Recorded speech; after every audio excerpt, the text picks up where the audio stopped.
Celebrating Hispanic Heritage Month. The history. La cultura. Pasión. Orgullo. Join us as we celebrate the many contributions of our Hispanic communities. Celebrating Hispanic Heritage Month. Night on Your Side is joining in, honoring the many contributions the Hispanic culture is making, from sports to business, education, and so much more. Good afternoon. I'm Ken Watlington. And I'm Angie Casada. Thank you so much for joining us. This half hour, we're showcasing everything that is the colorful Hispanic culture. We start here in Greenville, where for more than 20 years, one local nonprofit works to serving the Latino community. The Association of Mexicans in North Carolina, commonly known as AMEXCAN, kicked off Hispanic Heritage Month with their 20th annual Latino Festival at the Town Common. With 10 different performance groups and more than 40 businesses and agencies at the event, the festival was the biggest yet. There was food, clothing, art, and games. Organizers say this event celebrates Hispanic heritage and shows the Latino culture right here in Eastern North Carolina. This is an opportunity for you to engage with the Latin American community. You don't have to travel abroad to kind of meet your next door neighbor here in Eastern North Carolina, especially here in Greenville. So this is an opportunity to give a little taste of food, culture, music, information. And if you weren't able to make it out to the festival this year, organizers encourage you to come out next year. Bringing the craft of his family in Mexico to his adopted home of Edgecombe County. For 25 years now, you can find Oscar Cruz making handcrafted shoes and boots at a shop in Tarboro. Night on Your Side photojournalist Kenneth Roundtree takes us inside. See, when I come to this country, every town, no matter how small the town was, have 2 or 3 shoe repair shops. Right now, it's hard to find a shoe repair shop. I'm Oscar Cruz. I'm born in Mexico. I'm living in the United States for 48 years. And I'm a boot maker all my life. The real boot maker is made in by hand. When I make my first pair, I was 12 years old. The boot, shoes, and leather is in my blood. So make a pair of boots or make a pair of shoes for me, make me real happy. All my material is 100% natural. Alligator is real alligator. And lizard, real lizard. Elephant is real elephant, 100%. I don't use fake material. I don't use any. See this noise? The way we test in a watermelon, good watermelon. This is dry. It's ready to take the last off. So I'm ready to pull the last off, call my customer. He come pick up and he go home real happy, and I stay in my shop real happy too, ready for the next products. And there is so much more to Oscar's story. For an extended version of our feature, just visit WNCT.com. Next on WNCT's Hispanic Heritage Month special, he's a shoemaker to the stars. We're meeting the man behind the famous footwear of some of your favorite celebrities. This Hispanic Heritage Month, we applaud a Broadway icon. Hi, it's Lin Miranda. Musical theater fascinated him, I mean, it's just like... but its lack of diversity jaded him.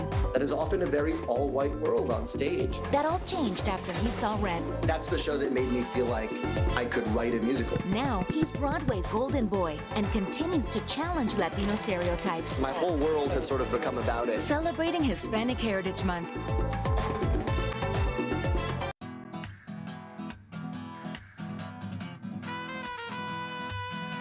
Mariachi, a zestful music genre known for groups of exuberant performers dressed in matching attire as they play the guitarrón, trumpets, violins, and vihuelas at celebratory events like weddings and parties, or while simply enjoying a meal. While mariachi is an emblem of Mexican culture, the genre has gained international recognition for its diverse songs and elaborate traje de charro.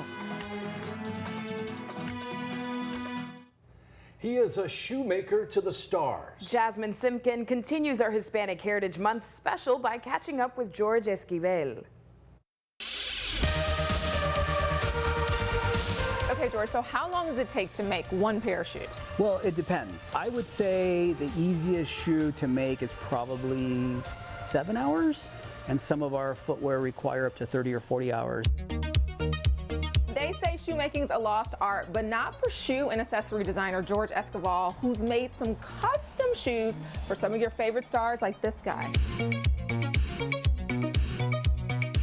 You've done some great collaborations, but you've also done shoes for some big names who've got some big feet. I mean, those were used when LeBron James got married and we made some loafers. This is DeAndre.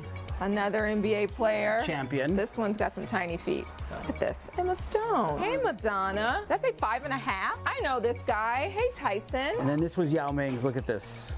Whoa. Yeah, that was the big one. Oh, this one's kind of fun. Brittany Griner. I used to be into vintage, like the whole punk rockabilly scene here in Orange County in LA. And I used to buy vintage shoes. The problem with vintage shoes, I'm a size 10, nothing quite fit. I finally found a gentleman in the City of Commerce, and we ended up, it kind of just took off. He made me one pair, and we made 2,500 pairs of shoes in 2 years. And if you can think of the musicians that we made shoes for, it's crazy. So the hot pink bubblegum boots for Gwen Stefani, we made those out of the garage. The band Lit, where Pamela Anderson eats the band and spits out the shoe, that's my shoe that we made out of a garage. And I remember Gwen, because I had met the guitar tech for No Doubt, and she's like, George, there's a brand that won't make me, I'm not gonna mention the brand, they won't make me my hot pink bubblegum boots. Will you make me a pair? I'm like, sure. So we made her a pair of combat boots, and then the platform kind of go-go dancer boot that she wore to the Vogue VH1 Fashion Awards that they won. And then it just kind of kept going from there. So this is our leather, and this is where it all starts. So over the years, I just became that guy who people call on for something a little bit fun and cool and different.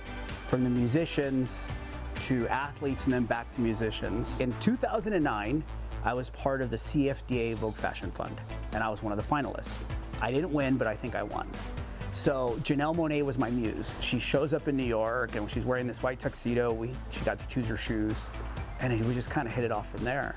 And that's kind of what changed the whole brand, the CFDA Vogue Fashion Fund, and then having people like Janelle wear my shoes, and then made more boots for Gwen, and it just kept kind of growing from there. We've been doing collaborations over the years. I love working with other brands. I did a collaboration, part of the Fashion Fund. I did a collaboration with Chloe in Paris, Tommy Hilfiger. I worked for Tumi as the creative director, which really wasn't a collaboration. Nick Fouquet, I've worked with him. And I have other collaborations. The Beverly Hills Hotel, I've been collaborating with for about 6 or 7 years now. So you redid this design, though. The pattern is, I reworked the pattern. Yeah. It's not the traditional Beverly Hills pattern. Yeah, but you still know it. Here in my atelier / showroom, we're bursting at the seams, as you can see, and we're in Orange County in Southern California, outside of LA. We've been at this location for 21, 22 years. Being here in Southern California, I think I'm super blessed. I think it's cool. You know, for a long time, LA didn't get the respect that it deserved because, you know, you go to New York, you go to Paris, you go to London, you go to Italy for manufacturing. And for me, I'm gonna be super honest, it was out of ignorance. It's where I needed to be because my wife, we have 3 kids. I can't leave for 7 months at a time. You know, that was just too much. We love being soccer parents and everything that went along with having kids. So it just didn't work with me. It's been really difficult finding people, really, really hard, skilled technicians, artisans to grow the brand. But at the same time, it's been amazing because the people that wear our product, it's an honor.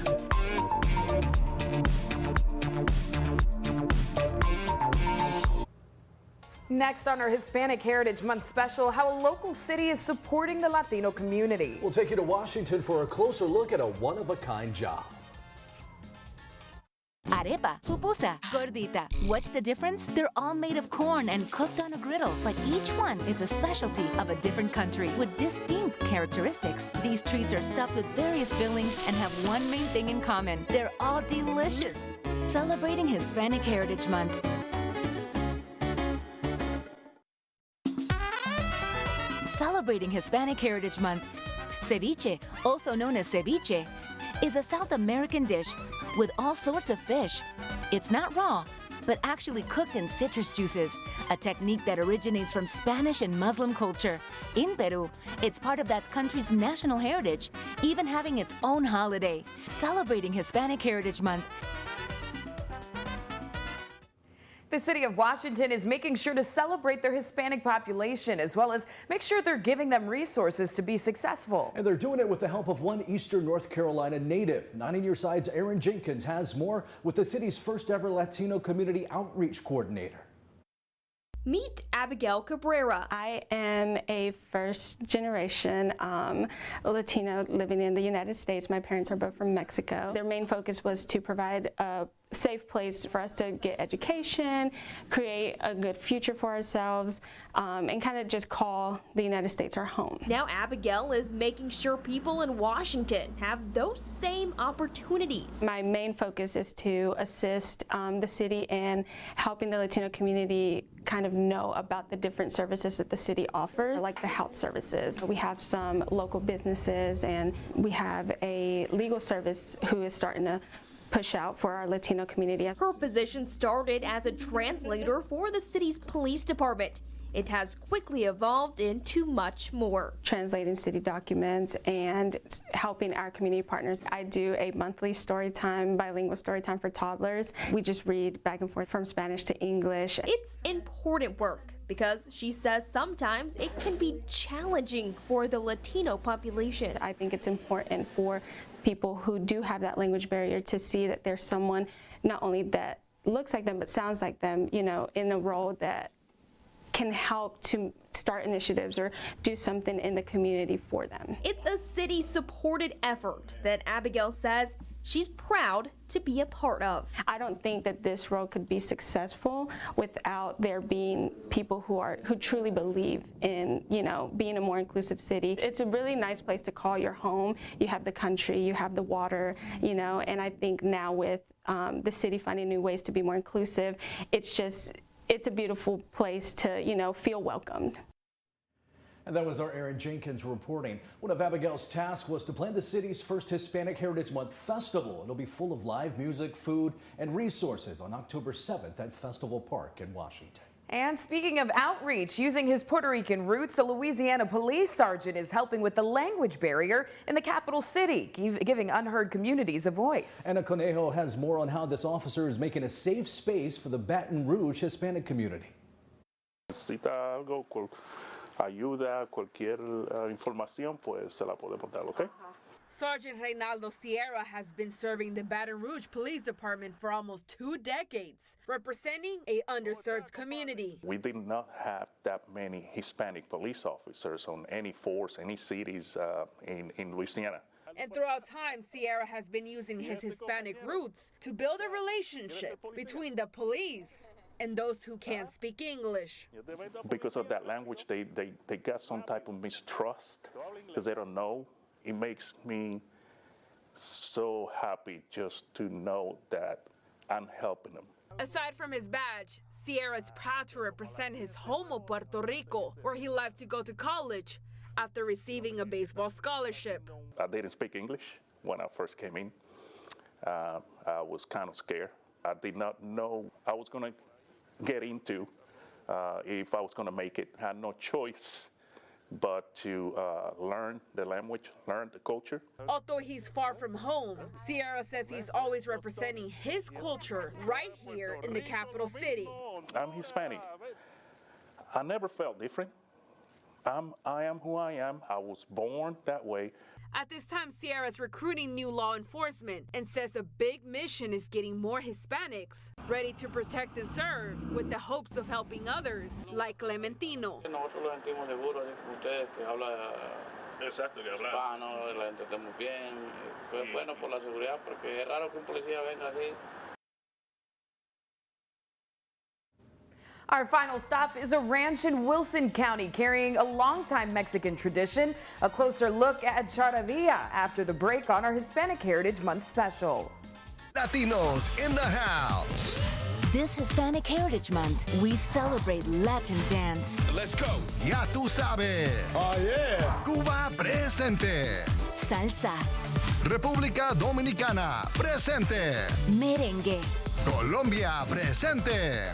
Cumbia. Puerto Rico presente. Reggaeton. Sigue bailando, mi gente. Celebrating Hispanic Heritage Month.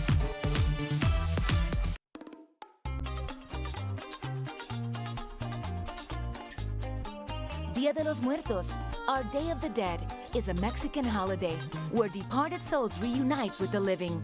Calaveras, flor de muerto, and ofrendas, as well as special foods like pan de muertos, are integral parts of this special tradition, where deceased family members are honored and celebrated.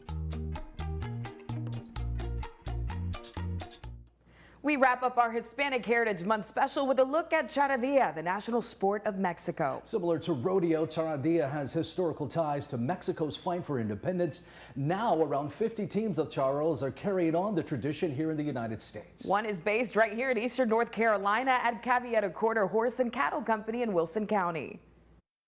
Charreria is the granddaddy of what we know today as rodeo. The history of charreria came back from the revolutionary days in Mexico.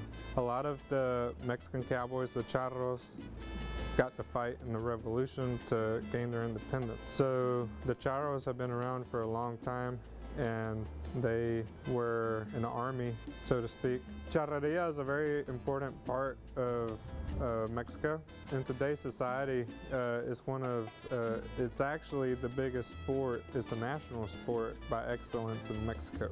To me, it's very important that the word gets out and that people learn more about the culture, because even though it's a big thing in Mexico, it's not as recognized in the United States. It is no secret that there's a lot of Hispanic kids in the United States. Sometimes, you know, there's a lot of suburbs and a lot of kids that, you know, might not have an idea of what it means to be a charro or have even heard of the word charro. It is very important that we kind of educate all the young ones and kind of teach them what we stand for and where we came and where we're going. We hope you've been informed and inspired as we celebrate the beautiful culture that comes with Hispanic heritage. For more stories on Hispanic culture and its influence on the United States and Eastern North Carolina, visit our website at WNCT.com. Thanks for joining us this afternoon. Have a great day.